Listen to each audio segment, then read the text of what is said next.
నమస్తే sir. Madam నమస్తే అండి. ఈ రోజు నాకు చాలా హ్యాపీగా ఉంది సార్. మాకు మాత్రం చాలా బాధగా ఉంది రాఘవ సార్. 200-300 ఎపిసోడ్స్ అయినా ఏంటే కానీ అవును సార్. ఇంక రిటైర్మెంట్ ప్రకటిస్తున్నందుకు నాకు చాలా ఆనందంగా ఉంది. కళాసేవకు రిటైర్మెంట్ ఏంటి సార్? అట్లా కాదు కదా రాఘవ, చూసేవాళ్ళకు కూడా కొంచెం మార్పు రావాలి. సో ఇన్నేళ్ళు నువ్వు చేసినందుకు నీకు గుర్తింపుగా సత్కారం చేసి నీకు రిటైర్మెంట్ ప్రకటిద్దామని యాజమాన్యం నిర్ణయించింది. కొత్త వాళ్ళకి ఎంకరేజ్ చేద్దాం అనేసి. తట్టుకోవడానికి కొద్దిగా కష్టంగా ఉంది సార్. ఈ టైంలో రిటైర్ అయిపోయి హ్యాపీగా రెస్ట్ తీసుకో. తర్వాత పరిస్థితి బాగుంటుంది సార్, చాలా దారుణంగా ఉంటుంది సార్. వాళ్ళు తీసేస్తే ఏం చేద్దాం? నా దరిద్రాన్ని దగ్గర నుంచి చూడాలనుకుంటున్నాను మేడం. దరిద్రమో లేకపోతే ఇంకా గొప్పతనం ఎవరు తెలుసు? చేస్తుందాం ఇదే చేస్తాను సార్. ఆఫ్టర్ దిస్ ఏమవుతుందో తెలియాలంటే let's now welcome Rocky Raghava along with his team. కాలమే కాటు వేసేనా కళ్ళలో గంగ పొంగేనా నిన్న తోడున్న దైవాలే నేడు ప్రాణాలు తీసేనా. అయ్యో ఎంత కష్టం వచ్చింది రాఘవ్ గారు. అరగంటకు ఒకసారి బకెట్ నిండిపోతుంది సార్. తీసుకెళ్లి మొక్కలకు పోసుకుంటున్నాను సార్. ఈ దరిద్రానికి కారణం ఏంటో తెలుసా సార్? నోటిదోల సార్, నోటిదోల. జబర్దస్త్ షూటింగ్ జరుగుతుంటే డైరెక్షన్ డిపార్ట్మెంట్ దగ్గరికి వెళ్ళి తొడగొట్టి ఈ రోజు నేను స్కిట్ కొట్టకపోతే నన్ను తీసేయండి అన్నాను సార్. కొట్టలేదు, తీసారు. మీకు ఒక గుడ్ న్యూస్, ఒక బ్యాడ్ న్యూస్ చెప్పాలి. గుడ్ న్యూస్ ఏంటంటే జబర్దస్త్ లో పనిచేస్తే వచ్చే డబ్బులతోటి రాఘవ నిలయం కట్టుకున్నాను సార్. బ్యాడ్ న్యూస్ ఏంటంటే ఇదే పంపకు నేను వాచ్మెన్ గా చేస్తున్నాను సార్.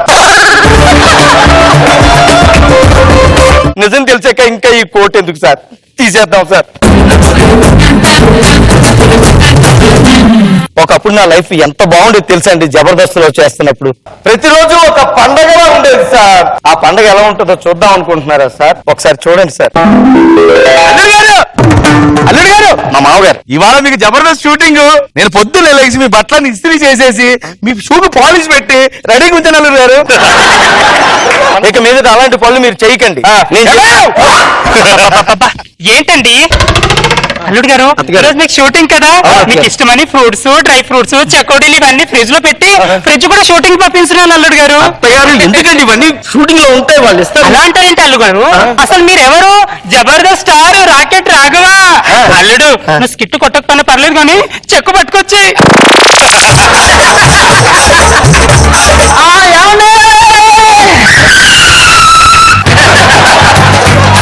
ఇంసేపు ఎక్కడికి వెళ్ళావు నువ్వు? ఆయనకి షూటింగ్ లో నీరసం రాకుండా ఉండాలని జ్యూస్ పిండుకొని తీసుకొచ్చాను. అయ్యో తాగేస్తా.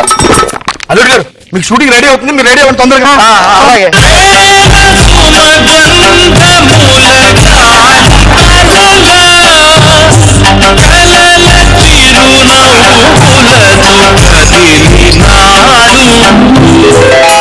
చూసారండి, ఇది ఫ్లాష్ బ్యాక్.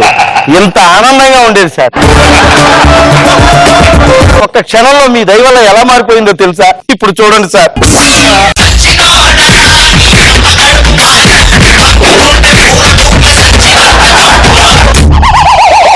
చెక్కు రాకపోతే ఎన్ని కష్టాలు.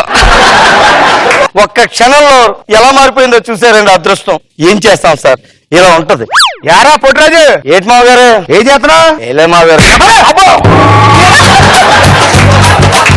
ఎవడెవడో లోపలికి వచ్చి చందాలని అడుక్కున్నాడు, నువ్వు బయట కూర్చొని ఏం పిక్కుతున్నావు? కుక్క కుక్క ఏం చెప్తున్నావు? కుక్క అన్నారు కదా, దాన్ని ముద్దుగా పప్పి అని పిలుచుకుంటాను కదా. నిన్నేరా కుక్క?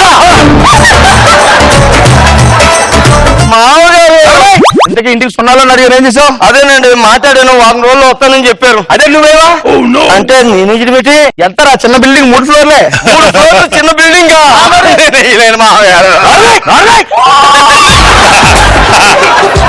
నీ మొగానికి రాఘవా నిలయం ఒకట.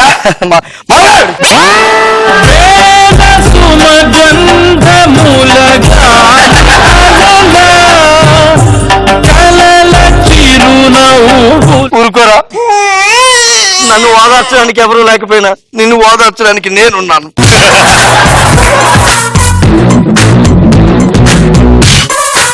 పండు పండు లారీ వచ్చినట్టు వస్తావంటే ఏంటి చెప్పండి? ఏం లేదు, మనసేం బాగోలేదు. ఒక స్ట్రాంగ్ కాఫీ పెట్టిస్తే తాగేస్తాను. డ్యూటీ అయిపోయిన తర్వాత లోపలికి రావు సార్. ఎందుకు? లంగాకి బొందెక్కియాలి. నీ రంగానికి బొందులు చాలు, రథం తాయలాగే తాళ్ళు తీసుకొని ఎక్కించాలి. పంచ పంచ పంచ మొగానికి పంచు. ఇదిగో నా బ్యూటీస్ పార్లర్ ఐటమ్స్ గంట లోపల ఇవి లోపలికి రావాలి, అర్థమైందా? గేదెని కడగడానికి పీచు ఉంటే సరిపోద్ది కదే. పంచుల మీద పంచులు, ఈ మాత్రం పంచులు జబర్దస్త్ లో వేసింటే నేను మెడబెట్టి బయటికి గంటే వాళ్ళే కాదు. చూడు ఇదిగో గంట లోపలికి రాలేదనుకో చీల్చి చిల్లీ సాస్ పోసేస్తాను, అర్థమైందా? అబ్బా రాఘవా మళ్ళీ బోట్ ఒకటి.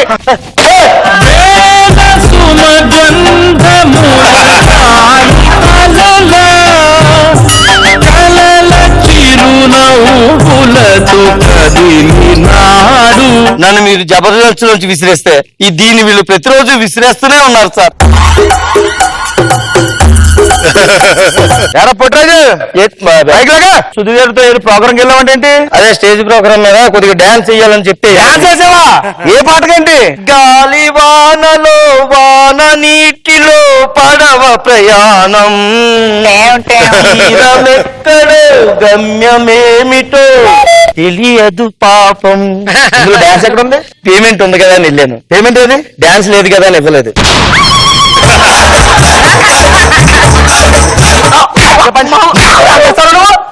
మామగారు ఇలా రండి మామ. ఏంటి శీతాకాలం వచ్చేసింది కదా? వచ్చింది. రాత్రి అయ్యాక రోజు చల్లేసేస్తుంది మామగారు. కప్పుకోవడానికి ఏమైనా ఉంటే ఎవరా మామగారు? అల్లుడి గారికి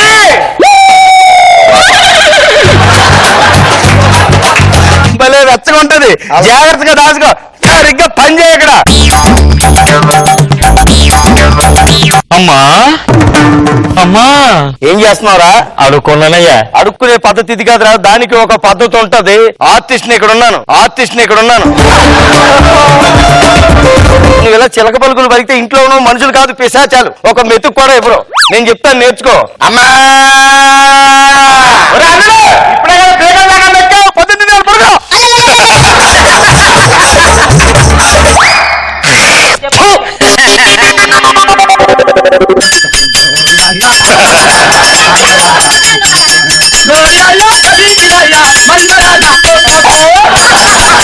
కలుపుకున్న వాళ్ళందరూ ఒకే టైంలో వస్తున్నారేంటి ఈ రోజు? ఇదిగో బాబు, నీ వాయిస్ ఎక్కడో విన్నట్టుందమ్మా నాకు. ఒకసారి ఆగు. ఇదిగో బాబు, ఒకసారి ఇటు ఇలా తిరుగు. ఇదిగో బాబు ఒకసారి తిరిగమ్మా.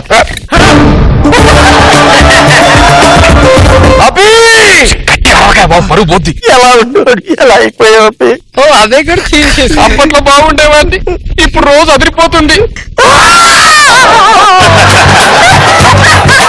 నన్ను కూడా నీతో తీసుకెళ్ళిపోవడానికి దండం పెడతాను. నీతో ఇంత రెడీగా ఉన్నాయేంటి?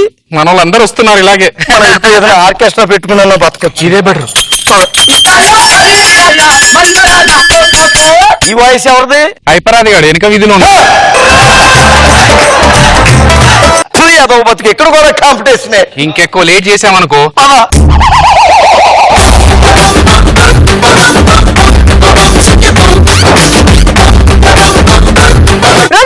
అయ్యో పాపం అనిపించింది. అది నిజమే రఘు గారు. ఓన్లీ జబర్దస్తే కాదు, ఏ ఉద్యోగం చేస్తున్నా ఉద్యోగం లేకుండా ఇంట్లో కూర్చుంటే ఇలాగే ఉంటుంది. అండ్ మీ ఫ్రెండ్స్ అందరూ కూడా ఈ పనిలోకి వచ్చారనగానే అయ్యో మా వల్ల కాదు అది చూడటానికి, అందుకని వదిలేస్తున్నాం. బాగుంది. అది పడిపోయినప్పుడల్లా ఆర్ఆర్ తోటి ముందుకు వచ్చి డోరాలు బాగుంటారా? Good entertainment. గుడికి రండి. నేను పెళ్లికి ముందు గుడికి వెళ్ళేవారు అంట కదా. నిన్ను పెళ్లి చేసుకున్నాక నాకు దేవుడి మీద నమ్మకం పోయింది. కరెక్టే. పెళ్లి కాలం తర్వాత దేవుడు నమ్మకం. అమ్ముడు లడ్డు కుమ్ముడు. తమ్ముడు నీ దెబ్బకి తెలుగు భాష కుమ్ముడు. రాత్రి నీ క్లాస్మేట్ రాణి ఇంటికి వెళ్ళావా లేదా? వెళ్ళాను. ఎందుకు వెళ్ళావు? కంబైన్ అది చేసుకున్నావని. అసలు రాత్రి అంతా కరెంట్ లేదు కదరా? చదువు చేతిలో పడి కరెంట్ ఉందో లేదు కూడా అర్థం కాదు నాకు. అదే ఏం చేస్తున్నా? దేవత్తరా పొగ్గొట్టంలోకి ఇది వెళ్ళిందా? పొగ్గొట్టమే దీని మీదకి వచ్చిందా?